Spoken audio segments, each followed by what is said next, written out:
A weapon of mass destruction is a nuclear, radiological, chemical, biological or other weapon that can kill and bring significant harm to a large number of humans or cause great damage to human-made structures, natural structures, or the biosphere. The scope and application of the term has evolved and been disputed, often signifying more politically than technically. Originally coined in reference to aerial bombing with chemical explosives, since World War II it has come to refer to large-scale weaponry of other technologies, such as chemical, biological, radiological, or nuclear. Early uses of term. The first use of the term weapon of mass destruction on record is by Cosmo Gordon Lang, Archbishop of Canterbury, in 1937 in reference to the aerial bombardment of Guernica, Spain. Who can think at this present time without a sickening of the heart of the appalling slaughter, the suffering, the manifold misery brought by war to Spain and to China? Who can think without horror of what another widespread war would mean, waged as it would be with all the new weapons of mass destruction? At the time, the United States had yet to develop and use nuclear weapons.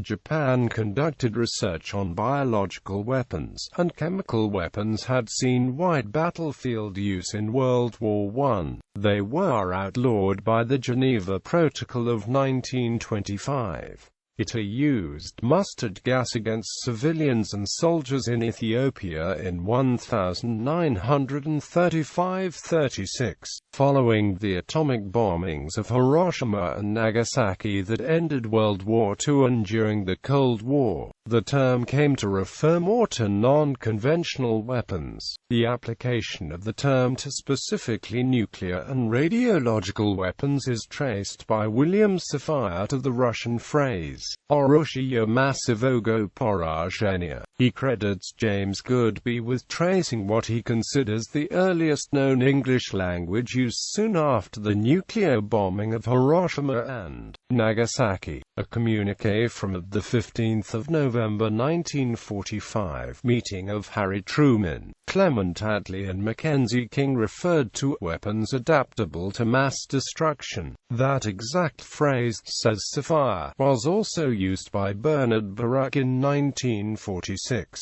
The phrase found its way into the very first resolution adopted by the United Nations General Assembly in January 1946 in London, which used the wording, "the elimination from national armaments of atomic weapons and of all other weapons adaptable to mass destruction." The resolution also created the Atomic Energy Commission. An exact use of this term was given in a lecture, Atomic Energy as an Atomic Problem, by J. Robert Oppenheimer. The lecture was delivered to the Foreign Service and the State Department on the 17th of September 1947.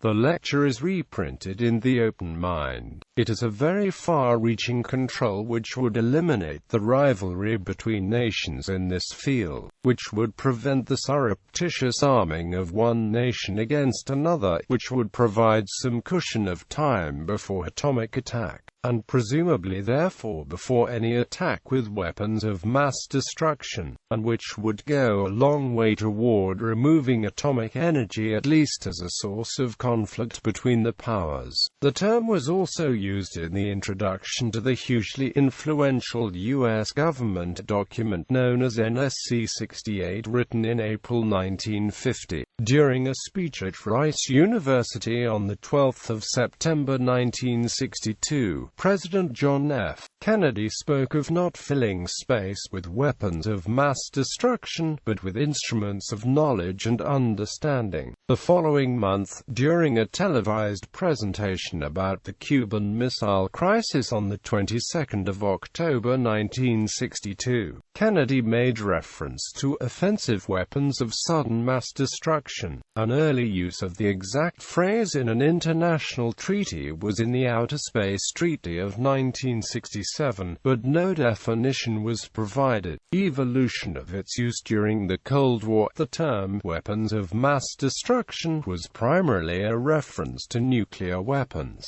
At the time, in the West, the euphemism strategic weapons was used to refer to the American nuclear arsenal, which was presented as a necessary deterrent against nuclear conventional attack from the Soviet Union under mutually assured destruction. Subsequent to Operation Opera, the destruction of a pre-operational nuclear reactor inside Iraq by the Israeli Air Force, the Israeli Prime Minister, Menachem Begin, countered criticism by saying that, "On no account shall we permit an enemy to develop weapons of mass destruction against the people of Israel." Quote, "This policy of preemptive action against real perceived weapons of mass destruction became known as the Begin Doctrine." The term weapons of mass destruction continued to see periodic use, usually in the context of nuclear arms control. Ronald Reagan used it during the 1986 Reykjavik summit, when referring to the 1967 Outer Space Treaty. Reagan's successor, George H. W. Bush, used the term in a 1989 speech to the United Nations, primarily in reference to chemical arms. The end of the Cold War reduced U.S. reliance on nuclear weapons as a deterrent, causing it to shift its focus to disarmament. With the 1990 invasion of Kuwait and 1991 Gulf War, Iraq's nuclear, biological, and chemical weapons programs became a particular concern of the first Bush administration. Following the war, Bill Clinton and other Western politicians and media continued to use the term, usually in reference to ongoing attempts to dismantle Iraq's weapons programs. After the 11th of September 2001 attacks and the 2001 anthrax attacks in the United States, an increased fear of non-conventional weapons and asymmetrical warfare took hold in many countries. The fear reached a crescendo with the 2002 Iraq disarmament crisis and the alleged existence of weapons of mass destruction in Iraq that became the primary justification for the 2003 invasion of Iraq. However, American forces found none in Iraq. Iraq, however, declared a chemical weapons stockpile in 2009. The stockpile contained mainly chemical precursors, but some warheads remained usable. Because of its prolific use and public profile during this period, the American Dialect Society voted Weapons of Mass Destruction the Word of the Year in 2002, and in 2003 Lake Superior State University added WMD to its list of terms banished for misuse, overuse and general uselessness. In its criminal complaint against the main suspect of the Boston Marathon bombing of the 15th of April 2013, the FBI refers to a pressure cooker improvised bomb as a weapon of mass destruction. Definitions of the term. United States. Strategic. The most widely used definition of weapons of mass destruction is that of nuclear, biological, or chemical weapons, although there is no treaty or customary international law that contains an authoritative definition. Instead, international law has been used with respect to the specific categories of weapons within WMD, and not to WMD as a whole. While nuclear, chemical and biological weapons are regarded as the three major types of WMDs, some analysts have argued that radiological materials as well as missile technology and delivery systems such as aircraft and ballistic missiles could be labeled as WMDs as well. The abbreviations NBC and CB are used with regards to battlefield protection systems for armored vehicles. Because because all three involve insidious toxins that can be carried through the air and can be protected against with vehicle air filtration systems. However, there is an argument that nuclear and biological weapons do not belong in the same category as chemical and dirty bomb radiological weapons, which have limited destructive potential, whereas nuclear and biological weapons have the unique ability to kill large numbers of people with very small amounts of material, and thus could be said to belong in a class by themselves. The NBC definition has also been used in official U.S. documents by the U.S. President, the U.S. Central Intelligence Agency, the U.S. Department of Defense, and the U.S. Government Accountability Office. Other documents expand the definition of WMD to also include radiological or conventional weapons. The U.S. military refers to WMD as chemical, biological, radiological, or nuclear weapons capable of a high order of destruction or causing mass casualties, and exclude the means of transporting or propelling the weapon, where such means is a separable and divisible part from the weapon, also called WMD. This may also refer to nuclear ICBMs. The significance of the words separable and divisible part of the weapon is that missiles such as the Pershing II and the Scud are considered weapons of mass destruction, while aircraft capable of carrying bomb loads are not. In 2004, the United Kingdom's Butler Review recognized the considerable and long-standing academic debate about the proper interpretation of the phrase weapons of mass destruction. The committee set out to avoid the general term, but when using it, employed the definition of United Nations Security Council Resolution 687, which defined the systems which Iraq was required to abandon. Nuclear weapons are nuclear weapons, usable material or any subsystems or components, or any research, development, support or manufacturing facilities relating to chemical and biological weapons, and all stocks of agents and all related subsystems and components, and all research, development, support and manufacturing facilities. Ballistic missiles with a range greater than 150 kilometers and related major parts, and repair and production facilities. Chemical weapons expert Gert G. Harrigal considers only nuclear weapons true weapons of mass destruction, because only nuclear weapons are completely indiscriminate by their explosive power, heat radiation and radioactivity, and only they should therefore be called a weapon of mass destruction. He prefers to call chemical and biological weapons weapons of terror when aimed against civilians, and weapons of intimidation for soldiers. Testimony of one such soldier expresses the same viewpoint. For a period of several months in the winter of 2002-2003, U.S. Deputy Secretary of Defense Paul Wolfowitz frequently used the term weapons of mass terror, apparently also recognizing the distinction between the psychological and the physical effects of many things currently falling into the WMD category. Gustavo Bell Lemus, the Vice President of Colombia, at the 9th of July 2001 United Nations Conference on the Illicit Trade in Small Arms and Light Weapons in all its aspects, quoted the Millennium Report of the UN Secretary-General to the General Assembly, in which Kofi Annan said that small arms could be described as WMD because the fatalities they cause dwarf that of all other weapons systems, and, in most years, greatly exceed the toll of the atomic bombs that devastated Hiroshima and Nagasaki. An additional condition often implicitly applied to WMD is that the use of the weapons must be strategic. In other words, they would be designed to have consequences far outweighing the size and effectiveness of the weapons themselves. The strategic nature of WMD also defines the function in the military doctrine of total war as targeting the means a country would use to support and supply its war effort, specifically its population, industry, and natural resources.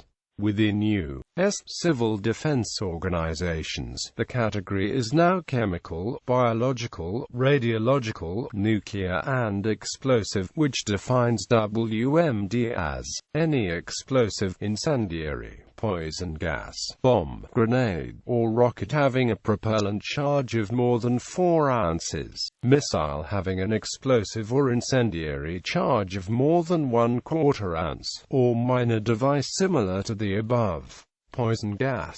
Any weapon involving a disease organism. Any weapon that is designed to release radiation at a level dangerous to human life. Military for the general purposes of national defense. The U.S. Code defines a weapon of mass destruction as any weapon or device that is intended, or has the capability, to cause death or serious bodily injury to a significant number of people through the release, dissemination, or impact of toxic or poisonous chemicals of the precursors of disease organism, radiation or radioactivity, for the purposes of the prevention of weapons proliferation. The U.S. Code defines weapons of mass destruction as chemical, biological, and nuclear weapons, and chemical, biological, and nuclear materials used in the manufacture of such weapons. Criminal for the purposes of U.S. criminal law concerning terrorism. Weapons of mass destruction are defined as any destructive device, defined as any explosive, incendiary, or poison gas, bomb, grenade, rocket having a propellant charge of more than 4 ounces, missile having an explosive or incendiary charge of more than 1/4 ounce, mine, or device similar to any of the devices described in the preceding clauses. Any weapon that is designed or intended to cause death or serious bodily injury through the release, dissemination, or impact of toxic or poisonous chemicals, or the precursors.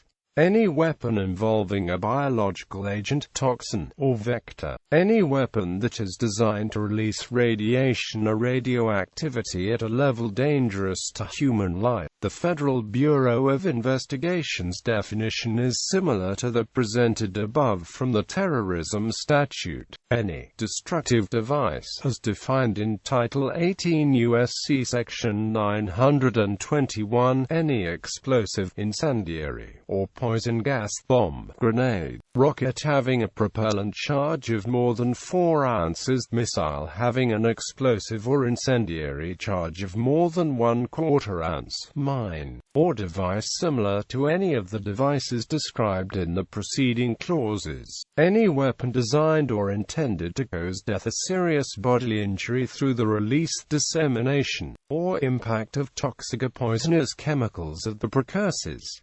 Any weapon involving a disease organism. Any weapon designed to release radiation or radioactivity at a level dangerous to human life. Any device or weapon designed or intended to cause death or serious bodily injury by causing a malfunction of or destruction of an aircraft or other vehicle that carries humans, or of an aircraft or other vehicle whose malfunction or destruction may cause said aircraft or other vehicle to cause death or serious bodily injury to humans who may be within range of the vector in its course of travel or the travel of its debris.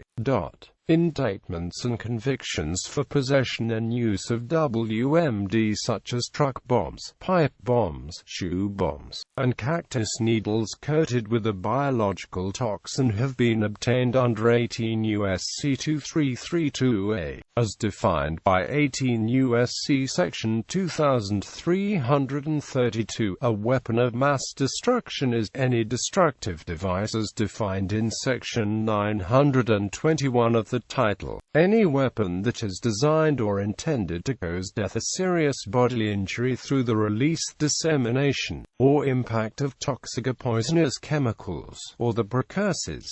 Any weapon involving a biological agent, toxin, or vector, or any weapon that is designed to release radiation or radioactivity at a level dangerous to human life. Under the same statute, conspiring, attempting, threatening, or using a weapon of mass destruction may be imprisoned for any term of years or for life, and if resulting in death, be punishable by death or by imprisonment for any terms of years or for life.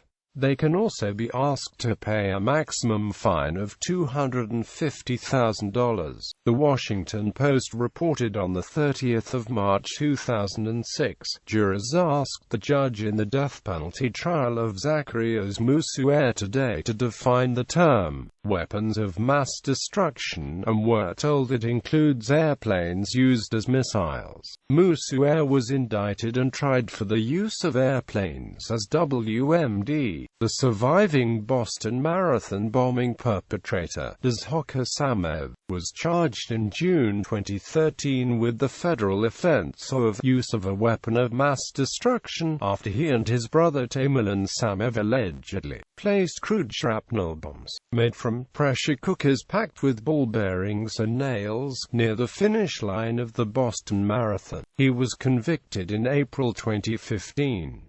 The bombing resulted in 3 deaths and at least 264 injuries. Treaties. The development and use of WMD is governed by several international conventions and treaties, although not all countries have signed and ratified them. Partial Test Ban Treaty, Outer Space Treaty, Nuclear Non-Proliferation Treaty, Seabed Arms Control Treaty, Comprehensive Test Ban Treaty, Biological and Toxin Weapons Convention, Chemical Weapons Convention, Use, Possession and Access. Nuclear weapons. The only country to have used a nuclear weapon in war is the United States, which dropped 2 atomic bombs on the Japanese cities of Hiroshima and Nagasaki during World War II. There are 8 countries that have declared they possess nuclear weapons and are known to have tested a nuclear weapon, only 5 of which are members of the NPT. The 8 are China, France, India, North Korea, Pakistan, Russia, the United Kingdom, and the United States. Israel is considered by most analysts to have nuclear weapons numbering in the low hundreds as well, but maintains an official policy of nuclear ambiguity, neither denying nor confirming its nuclear status. South Africa developed a small nuclear arsenal in the 1980s but disassembled them in the early 1990s, making it the only country to have fully given up an independently developed nuclear weapons arsenal. Belarus, Kazakhstan, and Ukraine inherited stockpiles of nuclear arms following the breakup of the Soviet Union, but relinquished them to the Russian Federation. Countries with access to nuclear weapons through nuclear sharing agreements include Belgium, Germany, Italy, the Netherlands, and Turkey. North Korea has claimed to have developed and tested nuclear devices, although outside sources have been unable to unequivocally support the state's claims. United States politics. Due to the indiscriminate impact of WMD, the fear of a WMD attack has shaped political policies and campaigns, fostered social movements, and has been the central theme of many films. Support for different levels of WMD development and control varies nationally and internationally, yet understanding of the nature of the threats is not high, in part because of imprecise usage of the term by politicians and the media. Fear of WMD, or of threats diminished by the possession of WMD, has long been used to catalyze public support for various WMD policies. They include mobilization of pro- and anti-WMD campaigners alike, and generation of popular political support. The term WMD may be used as a powerful buzzword to generate a culture of fear. It is also used ambiguously, particularly by not distinguishing among the different types of WMD. A television commercial called Daisy, promoting Democrat Lyndon Johnson's 1964 presidential candidacy, invoked the fear of a nuclear war and was an element in Johnson's subsequent election. More recently, the threat of potential WMD in Iraq was used by President George W. Bush as justification for the 2003 invasion of Iraq. Broad reference to Iraqi WMD in general was seen as an element of President Bush's arguments. The claim that Iraq possessed weapons of mass destruction led to the invasion of Iraq in 2003 by coalition forces. Over 500 munitions were discovered throughout Iraq since 2003 containing chemical agents mustard and sarin gas, produced in the 1980s and no longer usable as originally intended. In 2004, Polish troops found 1980s-era rocket warheads, thwarting an attempt by militants to buy them at $5,000 each. Some of the rockets contained extremely deteriorated nerve agent. The American Heritage Dictionary defines a weapon of mass destruction as a weapon that can cause widespread destruction or kill large numbers of people, especially a nuclear, chemical, or biological weapon. Quote, in other words, it does not have to be nuclear, biological or chemical. For example, the terrorist for the Boston Marathon bombings was charged under United States Law 18 U.S.C. 2332A for using a weapon of mass destruction, and that was a pressure cooker bomb. In other words, it was a weapon that caused large-scale death and destruction without being an NBC weapon. Media coverage. In 2004, the Center for International and Security Studies at Maryland released a report examining the media's coverage of WMD issues during 3 separate periods. Nuclear weapons tests by India and Pakistan in May 1998, the U.S. announcement of evidence of a North Korean nuclear weapons program in October 2002, and revelations about Iran's nuclear program in May 2003.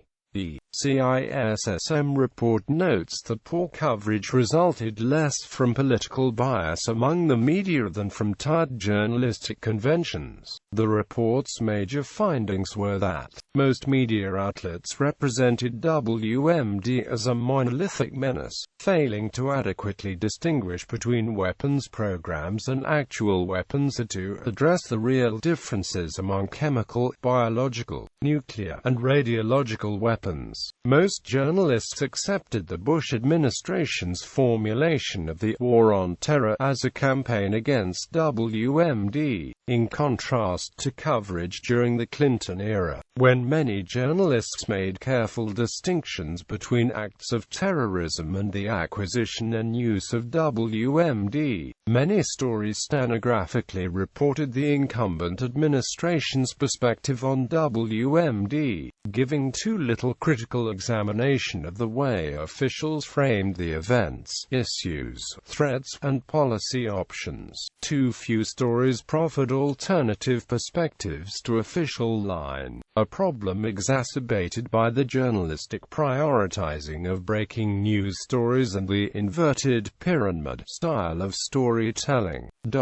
In a separate study published in 2005, a group of researchers assessed the effects reports and retractions in the media had on people's memory regarding the search for WMD in Iraq during the 2003 Iraq War. The study focused on populations in 2 coalition countries and one opposed to the war. Results showed that U.S. citizens generally did not correct initial misconceptions regarding WMD. Even following disconfirmation, Australian and German citizens were more responsive to retractions. Dependence on the initial source of information led to a substantial minority of Americans exhibiting false memory that WMD were indeed discovered, while they were not. This led to three conclusions. The repetition of tentative news stories, even if they are subsequently disconfirmed, can assist in the creation of false memories in a substantial proportion of people. Once information is published, its subsequent correction does not alter people's beliefs unless they are suspicious about the motives underlying the events the news stories are about. When people ignore corrections, they do so irrespective of how certain they are that the corrections occurred.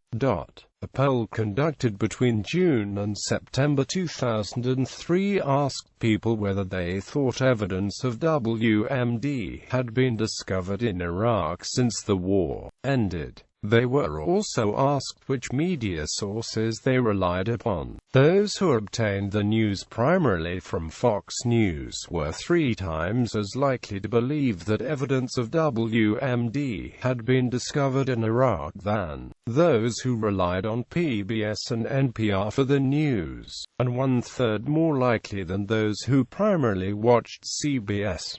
Based on a series of polls taken from June to September 2003. In 2006, Fox News reported the claims of 2 Republican lawmakers that WMDs had been found in Iraq, based upon unclassified portions of a report by the National Ground Intelligence Center. Quoting from the report is Senator Rick Santorum said, "Since 2003, coalition forces have recovered approximately 500 weapons munitions which contain degraded mustard sarin nerve agent." According to David Kay, who appeared before the U.S. House Armed Services Committee to discuss these badly corroded munitions, they were leftovers, many years old, improperly stored or destroyed by the Iraqis. Charles Julfer agreed, stating on NPR's Talk of the Nation, "When I was running the ISG, the Iraq Survey Group, we had a couple of them that had been turned into these IEDs, the improvised explosive devices, but they are local hazards. They are not a major, weapon of mass destruction." Later, WikiLeaks would show that WMDs of these kinds continued to be found as the Iraqi occupation continued. Many news agencies, including Fox News, reported the conclusions of the CIA that, based upon the investigation of the Iraq Survey Group, WMDs are yet to be found in Iraq.